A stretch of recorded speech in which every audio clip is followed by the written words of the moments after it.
बच्चों, आज हम आपको एक खास कहानी सुनाने जा रहे हैं।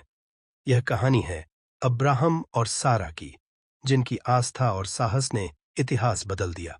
यह कहानी हमें सिखाती है कि परमेश्वर पर भरोसा करने से बड़े बड़े चमत्कार हो सकते हैं। तो चलो शुरू करें। अब्राहम और सारा आराम से अपनी जिंदगी जी रहे थे, लेकिन एक दिन परमेश्वर ने अब्राहम से बात की। परमेश्वर की आवाज आती है, अब्राहम, उठो और अपने घर, अपने देश को छोड़कर एक नई जगह जाओ। वह जगह मैं तुम्हें दिखाऊंगा। मैं तुम्हें एक महान राष्ट्र बनाऊंगा और तुम्हें आशीर्वाद दूंगा। अब्राहम हैरान होकर बोलते हैं, हे परमेश्वर, मैं कहां जाऊं? मुझे कुछ नहीं पता। परमेश्वर की आवाज आती है, मुझ पर भरोसा करो, मैं तुम्हारे साथ रहूंगा। अब्राहम सारा की ओर देखते हैं। अब्राहम बोलते हैं, सारा, हमें अपना घर छोड़ना होगा। परमेश्वर हमें एक नई जगह ले जाने वाले हैं। सारा चौंकर बोलती है, लेकिन अब्राहम, हम कहां जाएंगे? हमारे पास रास्ते का कोई नक्शा भी नहीं है।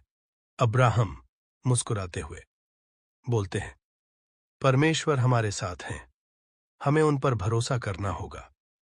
अब्राहम और सारा ने परमेश्वर पर भरोसा करके अपना सफर शुरू किया।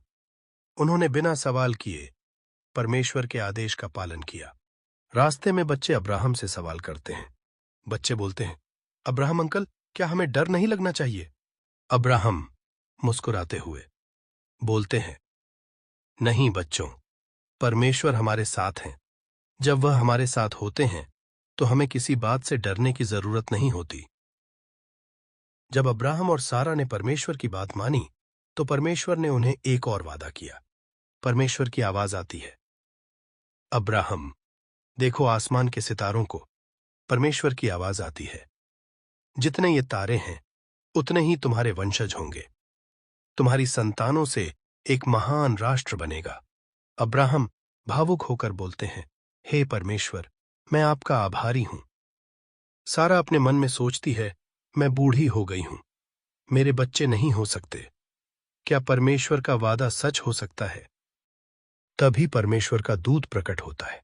दूत बोलते हैं, सारा, परमेश्वर के लिए कुछ भी असंभव नहीं है। तुम्हारे यहां एक बेटा होगा। सारा हैरान होकर बोलती है, क्या? मेरे यहां? लेकिन मैं इतनी बूढ़ी हूं। दूत बोलते हैं, परमेश्वर पर भरोसा रखो, वह अपना वादा जरूर पूरा करेंगे। और परमेश्वर ने अपना वादा पूरा किया। सारा ने एक बेटे को जन्म दिया। उन्होंने उसका नाम इसहाक रखा, जिसका मतलब है हंसी। सारा मुस्कुराते हुए बोलती है, परमेश्वर ने मेरी सुन ली। अब मेरी हंसी हर किसी के लिए खुशी बन गई है। अब्राहम बोलते हैं, हां सारा, परमेश्वर का वादा हमेशा पूरा होता है। बच्चों, अब्राहम और सारा की कहानी हमें सिखाती है कि परमेश्वर पर भरोसा करना कितना जरूरी है। कभी कभी हमें उनका रास्ता समझ में नहीं आता, लेकिन उनका हर वादा सच्चा होता है। मिलते हैं अगली कहानी में। तब तक के लिए अलविदा बच्चों। अगर आपको यह वीडियो पसंद आया तो लाइक करें, सब्सक्राइब करें और अपने विचार कमेंट में बताएं।